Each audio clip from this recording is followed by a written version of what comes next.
जय हिंद। इस वीडियो में हम पढ़ेंगे अयोध्या सिंह उपाध्याय हरिऔध का साहित्यिक परिचय। तो देखिए आपको बोर्ड एग्जाम में किस प्रकार से क्वेश्चन पूछा गया है। तो देखिए निम्नलिखित में से किसी एक कवि का साहित्यिक परिचय देते हुए उनकी प्रमुख कृतियों का उल्लेख कीजिए। अधिकतम शब्द सीमा 80, यानी कि आपको 80 शब्दों में उनका साहित्यिक परिचय देना है। 3 मार्क्स मिल जाएंगे, ठीक है। और 2 मार्क्स उनकी प्रमुख कृतियों का उल्लेख करने पर मिल जाएंगे, ठीक है। तो अयोध्या सिंह उपाध्याय हरिऔध का साहित्यिक परिचय पढ़ेंगे। यहाँ से आपके 5 मार्क्स बिल्कुल फिक्स होने वाले हैं। वीडियो को एंड तक देखते रहना। तो देखिए अयोध्या सिंह उपाध्याय का साहित्यिक परिचय लिखने से पहले आप इनका जीवन परिचय भी लिख सकते हैं। तो देखिए जीवन परिचय में आपको बिल्कुल शॉर्ट में लिखना है, 4-5 लाइन, ठीक है। तो देखिए शॉर्ट में आप उनका जैसे कि जन्म का हुआ, उनका जन्म स्थान, माता पिता का नाम और मृत्यु, ठीक है। इस प्रकार से 4-5 लाइन लिख सकते हैं। यदि इस प्रकार से नहीं करना चाहते, डायरेक्ट आप साहित्यिक परिचय लिखना चाहते हैं क्वेश्चन के अकॉर्डिंग, ठीक है, तो देखिए इस प्रकार से साइड में एक बॉक्स बना लेंगे और बॉक्स में पॉइंट्स के रूप में एक प्रकार से शॉर्ट फॉर्म में इनके जीवन का परिचय दे देंगे, ठीक है। तो देखिए हमने क्या लिखा है कि इनका जन्म कब हुआ था, ठीक है। यानी कि आप ब्लू ब्लैक पेन का यूज करके, यानी कि जन्म कब हुआ, सन 1865 ईस्वी को इनका जन्म हुआ था। और कहां पर हुआ था, यानी कि जन्म स्थान निजामाबाद आजमगढ़, ठीक है। और इनके पिता का नाम क्या था, भोला सिंह उपाध्याय। और इनकी माता का नाम क्या है, रुक्मणी देवी। और मृत्यु सन 1947 ईस्वी में, ठीक है। तो देखिए इस प्रकार से एक प्रकार से शॉर्ट फॉर्म में इनका जीवन का परिचय हो जाता है, ठीक है। आप यहाँ पर जीवन परिचय हेडिंग डालकर यानी कि थियोरेटिकल भी लिख सकते हैं या एक बॉक्स के रूप में इस प्रकार से शॉर्ट फॉर्म में लिख सकते हैं, ठीक है। तो देखिए अब आप डायरेक्ट इनका साहित्यिक परिचय लिख सकते हैं इस प्रकार से जैसे कि हमने लिखा है, ठीक है। तो देखिए साहित्यिक परिचय क्या है, अयोध्या सिंह उपाध्याय जी द्विवेदी युग के कवि हैं।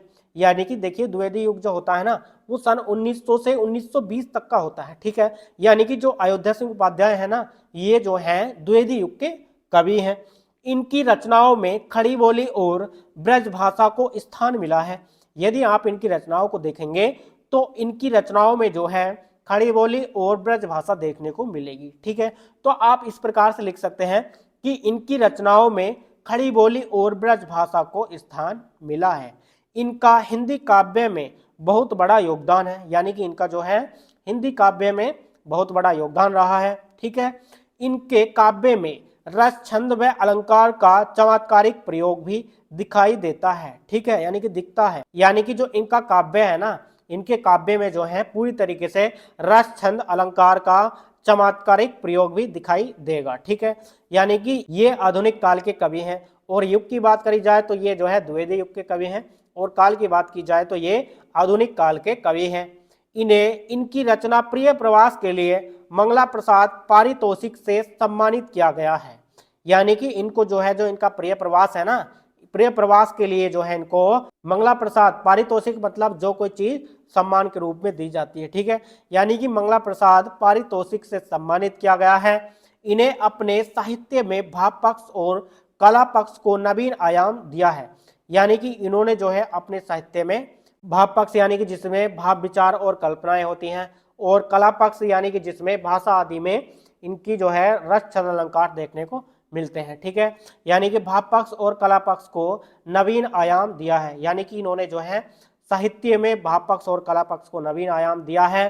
प्रिय प्रवास को इनकी काव्यगत विशेषताओं के कारण हिंदी महाकाव्यों में माइलस्टोन माना जाता है। यानी कि जो इनका प्रिय प्रवास है ना, प्रिय प्रवास के लिए जो है इनकी काव्यगत विशेषताओं के कारण, ठीक है, इनको जो है महाकाव्यों में माइलस्टोन माना जाता है। इनके काव्य की विशेषता है कि उसमें भावुकता और मौलिकता दोनों दिखाई देती है। यानी कि इनके काव्य की देखिए विशेषता क्या क्या है, उनकी काव्य में जो है भावुकता और मौलिकता दिखाई देती है। भावुकता यानी कि जो हम किसी भी चीज के लिए भावुक हो जाते हैं, और मौलिकता यानी कि जिसमें अपने खुद के अपने नए विचार होते हैं, दोनों, यानी कि ये जो भावुकता और मौलिकता दोनों दिखाई देती है। अयोध्या सिंह उपाध्याय जी हिंदी के एक श्रेष्ठ कवि के रूप में जाने जाते हैं।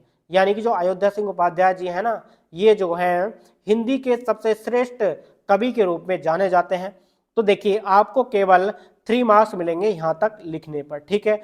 यदि आप इनकी कृतियां यानी कि रचनाएं भी लिख देंगे तो देखिए इस प्रकार से आपको एकदम 2 मार्क्स इनकी रचनाओं पर और 3 मार्क्स इनके साहित्यिक परिचय पर मिल जाएंगे, ठीक है। तो देखिए इनकी रचनाएं क्या हैं, प्रिय प्रवास है इनके फर्स्ट रचना, और सेकंड है रस कलश, और थर्ड है विदेही वनवास, और फोर्थ है रुक्मिणी परिणय, और फिफ्थ है बोलचाल, और सिक्स है पारिजात। ठीक है, तो इस प्रकार से ये इनकी रचना या कृतियां लिख सकते हैं। ठीक है, तो डियर स्टूडेंट्स, ये वीडियो आपको कैसी लगी हमें कमेंट्स बॉक्स में जरूर बताएं। वीडियो को लाइक कर देना। चलिए मिलते हैं नेक्स्ट वीडियो में नेक्स्ट टॉपिक के साथ, तब तक के लिए जय हिंद, वंदे मातरम।